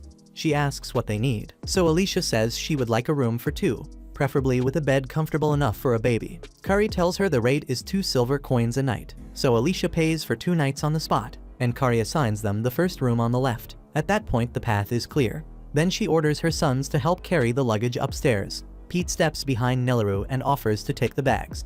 Nelaru says she is fine handling them herself, but Pete insists, so she passes the load over, and he immediately regrets the offer because the bags are far heavier than he expected. Pete and Phil finally haul everything up to the room, and Alicia seems satisfied with it. So Kari heads back down and says Alicia can find her downstairs if she needs anything. Once Kari is gone, Nelaru suggests getting Luna into bed so he can rest. Neither of them realizes that one of Maynard's insects has spotted Luna. And now that it knows exactly where the Hyde Knight Prince is, Maynard sends his entire insect army after him before long. A little while later, Alicia looks out the window and wonders whether Clem has made it to the battlefield yet.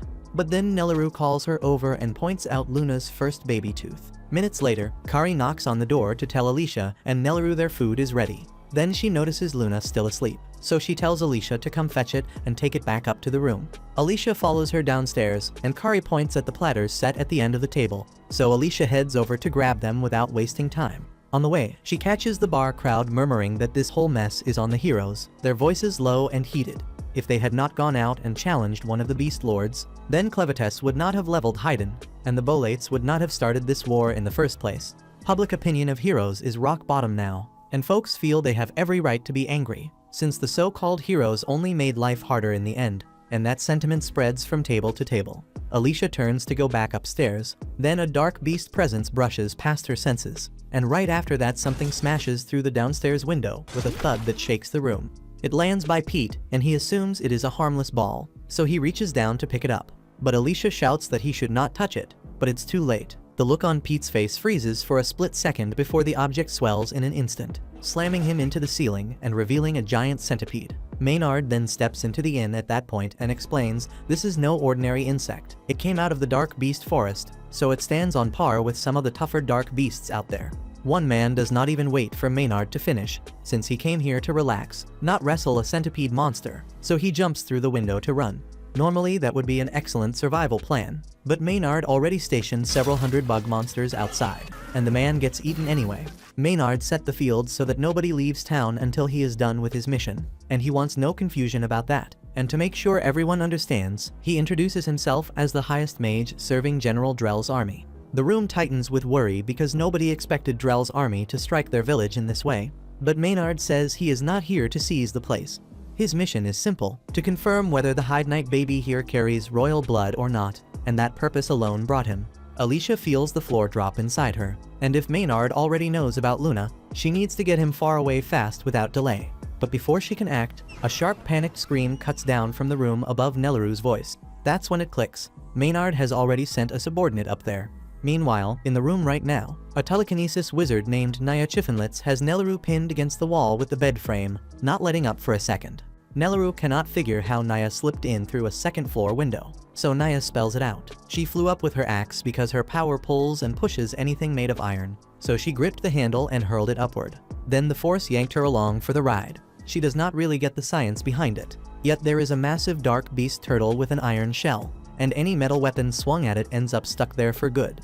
Now that she has laid out how the ability works, she says she has to get back on task, so she pulls a pill from her bag and walks over to Luna. Nelaru asks what she is doing, so Naya says she is giving Luna medicine that evaluates his magic potential. And if the baby can use magic, his eyes change color and he stays fine, otherwise he coughs blood and dies. A rough 50-50. Because that means Luna could die. Nelaru yells and pleads for her to stop, and then Alicia hears the screams and sprints for the room. But before she reaches the door, Maynard orders his centipede, and it slams her into the wall. He is not sure who Alicia is, yet he will not let her wreck the plan, so he decides she has to die. At the same time, inside the room, Nelaru keeps fighting to free herself so she can reach Luna. But Naya says it is pointless, because the force she can drive through those bed frames is enough to stop the Hulk in his tracks. So with 2 frames in play, Nelaru would need more strength than 2 pregnant bulls to break out. And there's no way her tiny arms could pull that off. Then, to Naya's shock, those small arms actually start prying the frames apart. And with one clean shove, Nelaru knocks Naya out cold. Maynard hears a heavy crash from inside and wonders what went down. Then he tries sending the centipede to check, but something is pinning it. Now Alicia, who survived the hit, has its antenna tied in a knot. So the beast is completely disoriented and cannot move right. So she boots it to the floor and runs for the room to check on Nelaru and Luna. And Maynard is impressed because no ordinary person handles a magic beast like that, and now that he gets a proper look, he realizes who Alicia is. Alicia steps into the bedroom ready to fight, but instead she finds Naya unconscious on the floor while Nelaru stands beside her holding Luna. She notices the big hole in the wall, so she asks if Naya did it, and Nelaru says she was the one who caused it because when she pushed the bed frame to get free, it hit Naya and went straight through the wall. Alicia does not understand how that is even possible. However, there is no time to debate, because they need to get out now. So she grabs her sword and tells Nelaru to stick close, and they jump out the window. And once they leap, Alicia uses her sword skills to slice the bugs in the air so they can run. By the time Naya wakes up, it is already too late to stop them, and she would like to go after those too. But the bugs in the air do not discriminate, so she would die the moment she steps outside without Maynard's help. Meanwhile, a little later, Alicia and Nelaru make it outside the city limits, so the bugs stop chasing because Maynard only ordered them to surround the city. If they are lucky, they might make it through the forest before dawn, but things are never that simple, and they run into a second wall of insects in the forest. There are many more here, so Alicia will not be able to cut her way through them like before. Nelaru asks what they are supposed to do, and Alicia is not exactly sure, so for now they need to find somewhere to hide. Back at the inn, Naya goes downstairs and tells Maynard that the women got away, and Maynard asks if she at least managed to test the baby's magic aptitude, since that was the point. She says she never got the chance because Nelaru knocked her out with a bed frame. Maynard realizes they seriously underestimated those two, but even so, this situation allows him to confirm a few details. First, the blonde woman was the hero Alicia Glenfall, and Maynard is certain because he was there when Drell killed her father. There is no way a hero would be traveling with an ordinary baby, so that pretty much confirms that Luna is the Hyde Knight prince they have been looking for. He is practically shaking with anticipation of how fun it will be to torture a hero when he gets his hands on her. And Naya just stares at him, wondering why she has to spend time with this lunatic. Maynard finishes his wild laughter. Then he tells Naya to round up every last resident and march them out to the main square. Once the crowd is outside, the town leader steps forward and demands to know why they were dragged out here. And he adds that if Maynard thinks a handful of bugs will make them submit, he has another thing coming. Maynard is struck by how bold these people are, so he lays out the story from his side. Says he and the Bolade army would not even be here if the king of Hyden had not made that damn fool gamble and attacked Clevites. Now that the capital lies in ruin, Clevites might come back to seize the land, so the Bolade force is kindly stepping in to protect everyone. It is a paper-thin pretext to invade Hyden, but without the king and his magic weapon, there is practically nothing left to stop it on the ground. Besides, Maynard says they have a bigger enemy in the meantime, because the blonde woman from earlier is one of the 13 heroes who started this whole mess. So if the townsfolk need a target for their rage, they can start by hunting her down. Meanwhile, Drell's army keeps pushing toward the fallen capital of Hyden, and they are halfway across a shallow river when Drell suddenly stops because he feels eyes on him. So he orders the stalker to step out at once, because there is no point in hiding when the moon is pouring light over the water. Suddenly, Rhodey bursts from the brush and slams his spear into the river, and the surface turns to glass in a snap, pinning the feet of every soldier in Drell's ranks. He barks for his men to advance, even though Drell's force outnumbers Rhodey's 10 to 1. Rhodey's troops came ready with ice cleats, so they move cleanly over the frozen sheet, while even Drell's enslaved dark beasts can barely stagger. Mikkel leads the charge and tells everyone to focus the wizards first, so they cannot free themselves. Drell knows the frost spear's limits, and even at full output it should not be able to freeze an entire river at once, so he reasons that Rhodey must have stationed a wizard upstream to chill the flow just below freezing, then let the frost spear do the rest. He admits the setup is sharp. Rhodey truly looks like he has mastered the frost spear, and if he defeats Drell here he can end the whole war. However, Drell tells him it will not be that easy. Rhodey surges forward with his spear, but Drell meets him with a heavy backhand slash, so the blow knocks Rhodey several feet back. Even so, Rhodey steadies up and snaps an ice spell through the spear. However, Drell reacts in time and darts off his line, so the path he abandoned freezes solid behind him. Then they close again and trade strikes, and Drell is once more impressed by how much force Rhodey can pull from a regalia, because the weapon grants power. Yet it still takes real strength to draw out its full potential like this. However, he does not believe that is enough to break the world's shackles. So he pours in more power, lifts his blade, and a dragon's claw forms in midair at his call. Rhodey is stunned because regalia are not meant to manifest physical things, but the claw is real, and it sends him flying across the river. Meanwhile, Mikkel and the rest see their commander in trouble, so the line turns back to support him. At the same time, Drell explains that by fusing his sword with magic, he has made something far beyond a normal blade. Just then, Drell spots a group of Rhodey's men rushing his way, so he wheels around and obliterates them with the dragon claw, and the sweep takes his own soldiers as well. Rhodey cannot believe he would kill his own troops so casually. What the hell? But Drell says anyone too weak to survive a strike like that does not deserve to see the world beyond their borders. Rhodey still does not follow the talk about borders and shackles, so Drell lays it out. His goal is to shatter the legend of the heroes, because that legend pushes people to challenge unbeatable foes with methods that keep victory out of reach. Things have run the same way for thousands of years, and no one questioned the pattern, so the tradition stayed. That ends here. Drell tells Rhodey he will not kill him because he was a worthy opponent, and by now Rhodey should know there is no way he can win. Rhodey tries to stand, but his body has nothing left, so he lies there and watches as Drell continues the conquest. But a moment later, Clevites slams into the battlefield, a dark aura roaring around him as the ground shudders. Faces freeze when they realize the Southern Lord of the Dark Beasts is here. Clevites can tell that Drell is the one running this field, so he says he has a single thing to ask, and he does not waste time on pleasantries.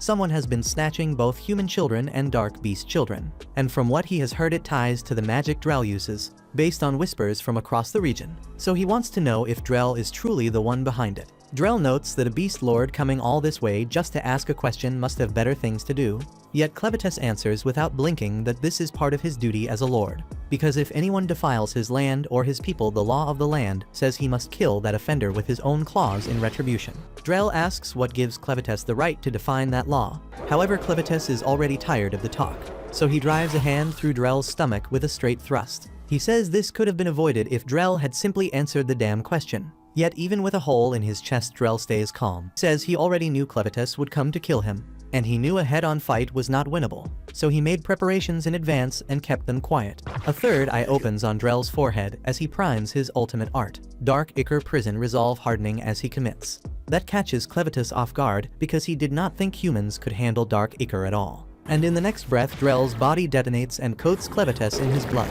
When the blast clears, the only things left are Drell's sword and a giant sphere of what used to be Drell surrounding Clevites. Even so, Drell is not dead, not by any normal measure, because before the explosion he shifted his mind into the sword. He no longer has a human body and now exists as the magic of that blade. He went to extreme lengths to sacrifice flesh for this Dark Ichor prison, and he is certain that even someone as strong as Clevites will not break out easily. Clevites appears to be knocked senseless by the prison, so he stays motionless inside for now, and Drell intends to leave him there until he dies of hunger or age. Meanwhile, Rhodey watches in horror and disbelief, jaw tight and stomach sinking, because he cannot believe Drell just locked down Clevites in moments when the 13 heroes failed to do it. If Drell can pull off something like this, Haydn has no chance against that might. So Drell hardens his resolve to continue the mission and orders all remaining troops to prepare to move at once. Meanwhile, out in the forest, Alicia and Nelleru are still trying to escape Maynard, when Alicia suddenly feels that something is wrong, a pull at the edge of her senses. However, she does not know what caused that pulse, and there is no channel to reach Clevites from here, so she tells Nelleru they have to keep going. All the while, a band of angry townspeople keeps tracking them through the trees step by step on Maynard's orders. A short while later, the townsfolk hem Alicia and Nelleru inside an old cabin. Phil heads the angry crowd, brandishing torches as they shout for Alicia to step out, saying they know she's in there, so hiding is useless. Meanwhile, Alicia and Nelleru keep out of sight, unsure what move to make. Phil keeps hollering, pinning every disaster that hit their town on her. Speaking for the lot, he says they've always despised the so-called heroes, since heroes never do real work. They only slay a dark beast now and then, and folks treat it like it's something grand. Nelleru tries to lift Alicia, reminding her she's special because she saved both her and Luna. But Alicia tells her to back away from the window, saying the priority right now is keeping her and Luna safe. Alicia admits she figured this could happen, especially since they couldn't get out of town. What she didn't anticipate was the townsfolk finding them this fast. She thinks about bolting since Maynard still hasn't caught up to them yet, but she knows it won't help because there's nowhere left to hide. Phil loses patience and lifts his torch, ready to hurl it at the cabin. But right before he does, his brother grabs him, because their mom and dad just arrived, and they look furious. Mark, their father, tears into them, reminding them their forefathers built this water wheel over 200 years ago, and he won't let them torch it. Phil fires back, but Mark cuffs him on the head and tells him to shut it, saying he shouldn't swallow whatever two outsiders told him. Mark admits he doesn't trust Maynard or Naya, so he put 2 strong men on them to make sure they don't cause trouble. He shoulders past Phil and tells him to step aside, letting him handle it. Then he walks to the front of the cabin and calls to Alicia, saying he only wants to ask her something. He promises no one inside will be harmed until they're done talking. He wants to speak with her alone, so he asks her to come out. Alicia sees she has no choice, tells Nelleru to stay in and watch Luna, then steps outside. Mark's eyes go straight to her empty hip. The regalia sword is missing. He figures she must have pawned it for quick coin, but Alicia explains she lost it in her clash with Clevites. Hearing that, Mark pokes at her pride, pointing out she fought Clevites and came up short. Alicia lets out a breath and owns it, saying Clevites wiped them out completely. She adds that she'd understand if everyone hated her for failing this hard, and as she starts to apologize, Mark cuts in, says that isn't the issue. If she had sold her regalia and run, he would have killed her without hesitation, since she stood her ground and lost. He has no complaint. Phil and the others are stunned by their father's call. Alicia, for her part, is left speechless when it hits her that they don't hate her after all. Mark then explains that before the king died, he sent her away as part of tradition. With a steady look, he asks whether keeping that tradition makes sense anymore, considering the heavy price everyone has paid. When the next king is chosen, the question on the table is whether the citizens should back him or not. Mark reminds Alicia that her hero party is the only one in 1,000 years to reach the Lord of Dark Beasts. He believes she must have seen what lies beyond Luna Mountain, so he presses again on whether it was worth it. At this moment, Alicia thinks back to that fight with Clevites, after her limbs were severed and she was hurled into the sky. She caught a glimpse toward the world's edge for a heartbeat. There was no edge at all. The horizon kept running forever. To answer Mark, she sets her face and states firmly that it was absolutely worth it. She admits she isn't sure she has the right to say that after failing, yet she explains there are truths people never learn while their world stays small. Some things only come when you have the courage to take a leap. Says she learned that from Clem, who was arrogant and treated her like a dish rag. In spite of that, she's grateful to him. Without meeting him, her world would have ended without ever expanding. Emotion surges, and Alicia raises her voice, declaring there is meaning in making the world larger and better for the sake of the noble heroes who died trying, refuses to let anyone claim otherwise. Mark and the rest are plainly moved by Alicia's fierce words. He adds that the former king's one thing done right was choosing his heroes. He tells Alicia she's free to go, saying he'll rein in the younger hotheads behind him. As he turns away, he remarks that their next king needs to be alive to give it his all. That line leaves Alicia stunned, and she wonders if Mark already understands Luna's lineage. He then splits the citizens into 2 groups, sending one half to deal with the wall of bugs while he and the others take care of the soldiers. Before he can leave, a massive insect beast blocks his way and drives its needle tail into his chest. The creature is being piloted by Maynard, who wears a crooked grin. Then he mocks Mark, saying this is the price for letting Alicia go without his say-so. Alicia rips out her sword and charges, calling him a bastard. But Maynard only smirks, telling her she shouldn't be surprised Mark had it coming for wrecking his game. She demands what game he's talking about, and Maynard answers that it's the game where he watches Alicia get killed by the people of Haydn. That line ticks her off, so she unleashes Rising Dragon and hews the giant bug down in a single stroke. Maynard springs clear with the same smug face, asking why she didn't at least give him a warning first. Right after, Alicia shouts to the townspeople, urging them to get inside fast because the swarm is on its way. Just as she says, a cloud of insects comes rushing in. Even so, everyone including the wounded Mark manages to reach safety in time. As the door swings shut, Nelleru peeks through the window and sees Alicia still outside, pouring everything she has into holding the bugs off alone. She puts down the first wave, and Maynard can't help but be impressed. Still, he says, this is exactly what he expects from a hero like her, standing alone and fighting no matter the odds. But the only issue is how long she can keep going. Right then, Alicia crumples to the ground in pain. And at that moment, Maynard says offhand that he forgot to bring something up. The bugs were venomous from the start.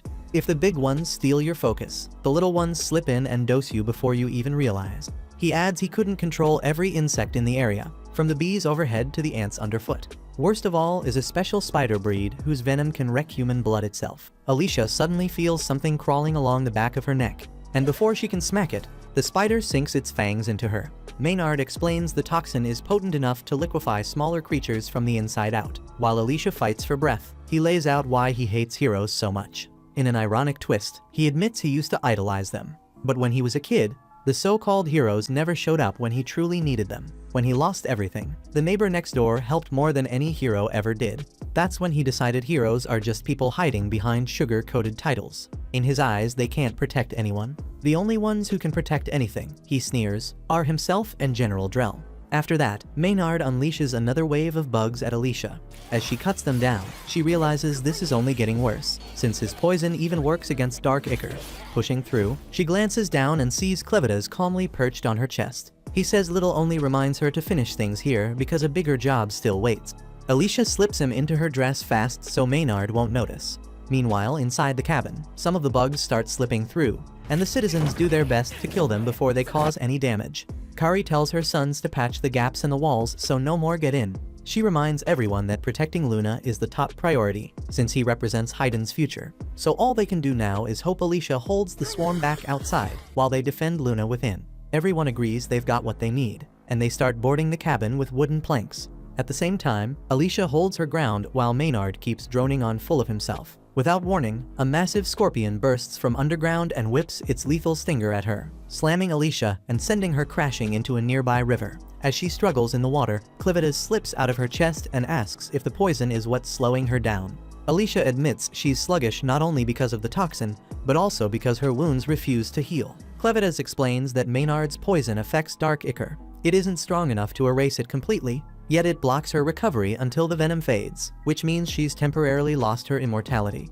Meanwhile, up on the bank, Maynard stands steady and smug, mocking Alicia as she stays in the river, convinced she's too scared to show herself. Meanwhile, back inside the cabin, the townspeople finish their work, plugging the last gaps in the walls, when a sickening sound comes from above. With a wet thud, a huge larva drops from the ceiling, disgusting everyone inside by its presence alone. One of the citizens peeks out the window and spots even more gigantic larvae swarming across the area. They chew straight through the cabin walls, and it isn't just the cabin. Countless larvae are already devouring the entire forest around them. Back in town, citizens begin to hear loud crashes echoing from the direction Maynard went. Worried, they turn to Naya and demand to know why she didn't go with him. Naya answers plainly that she didn't go because she didn't want to die. She says she won't get in Maynard's way, since once he gets serious, he never stops until nothing is left.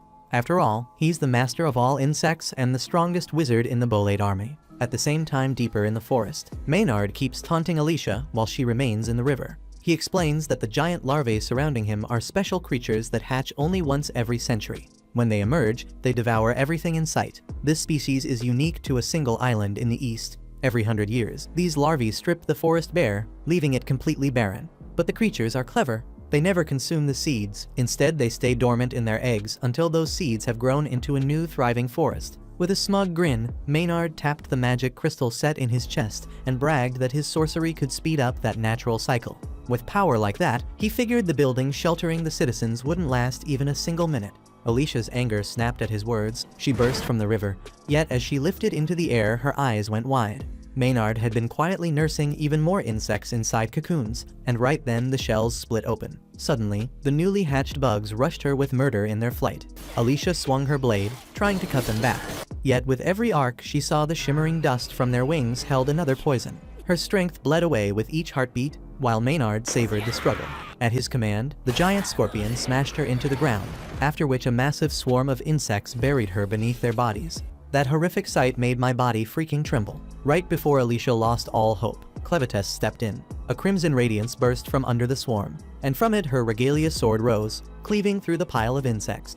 Maynard's eyes went wide in disbelief, recognized the weapon at once, and demanded to know where she had hidden it. Clevitis calmly told Alicia that most living creatures in this world are made of water, and insects are no exception. Treat a horde like a ball of water, and the regalia blade he gave her will cut them apart. With that, he urged her to finish this fight for good.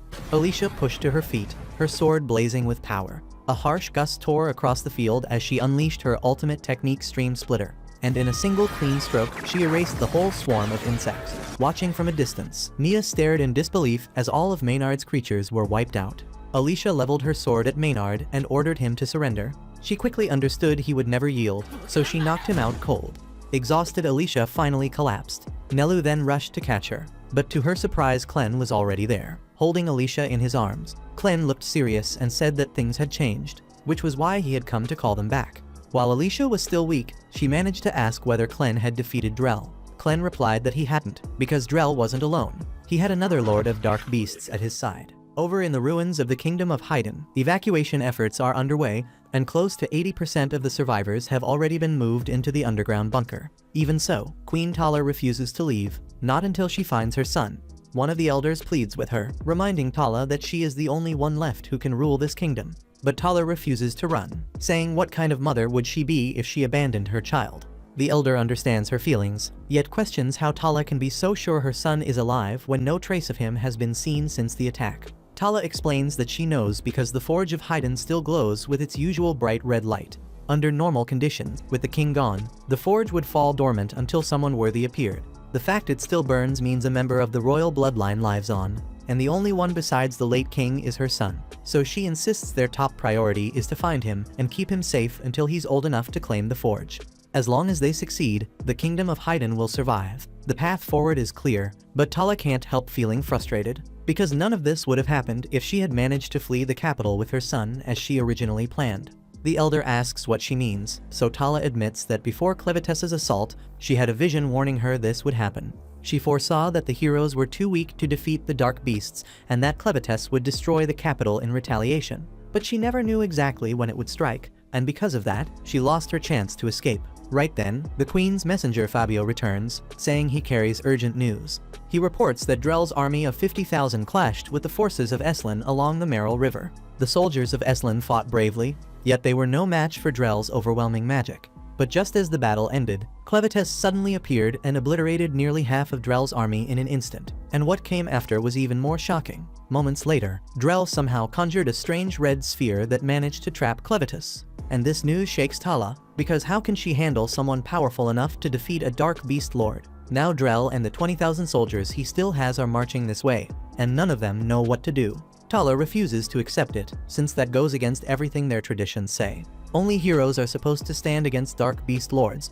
But Fabio reminds her that Drell was once a hero, and he still holds his regalia, so technically he meets the prophecy. Still, Tala refuses to believe that a man like Drell, who would lead an army to invade another land, could ever be the hero foretold. So she announces that she will confront him and break his regalia, because he doesn't deserve to wield it. Fabio then wonders if such a thing is even possible, and Tala explains that as long as she carries the sacred hammer of Haydn, she can kick his ass, since it's the only weapon that can forge or destroy regalia. However, the elder tries to stop her from rushing into something reckless, reminding her that only the king of Haydn is allowed to wield that hammer.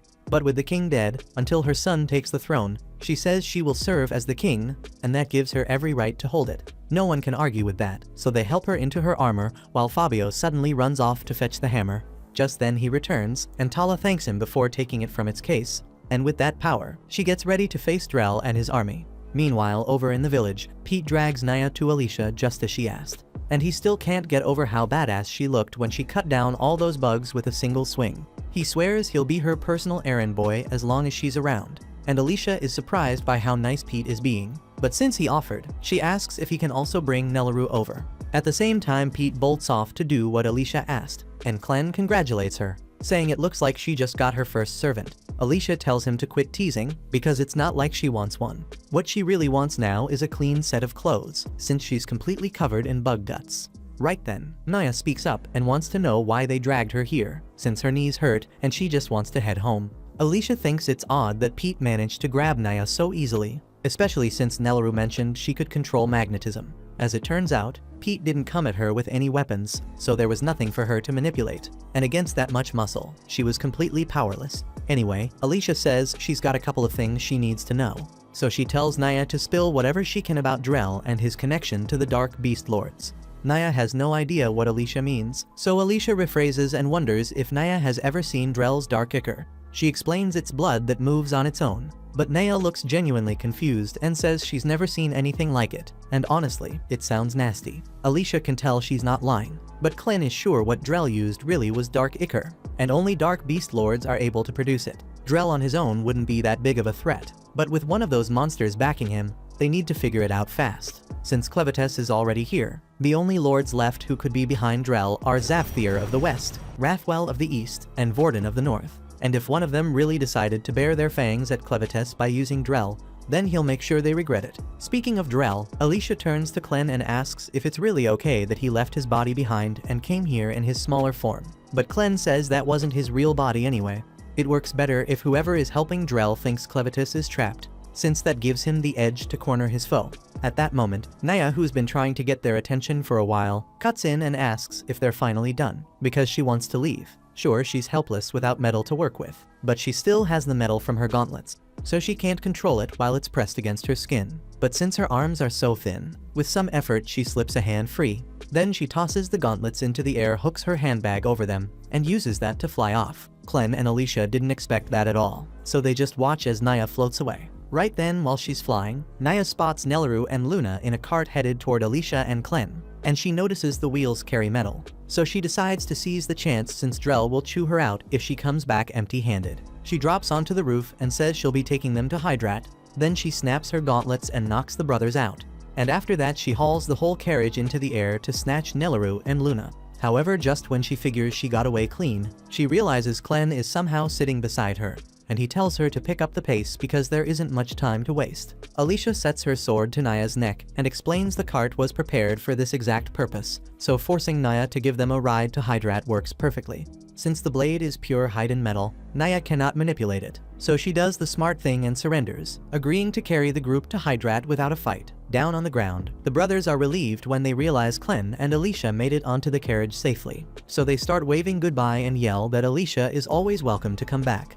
The rest of the townsfolk say the same thing as the cart soars overhead, and Alicia feels glad she managed to leave such a positive impact on their lives, since it makes her feel like a badass hero. Clem teases her for the smug expression on her face, and Alicia says she earned at least that much since she did manage to save the town. But Clem reminds her she only pulled it off with his help. Nelleru does not follow every detail, yet she says Alicia was extremely heroic, and it hits her as a real shock when she learns Luna is the Prince of Hyden. She says she wants to know whether it is truly alright for her to hold him so casually, since someone in her position is usually not allowed to touch a royal. But Clem says that is a dumb rule, and he adds that Nelleru holds a special role, and has been invaluable in keeping Luna alive. She is also several times stronger than any regular human now, so if anyone ever tries telling her she is worthless, she should crush them. Alicia steps in and clarifies that Nelleru cannot go around crushing people, but Clem says that is how he has always dealt with those damn haters, so he does not see a problem with it.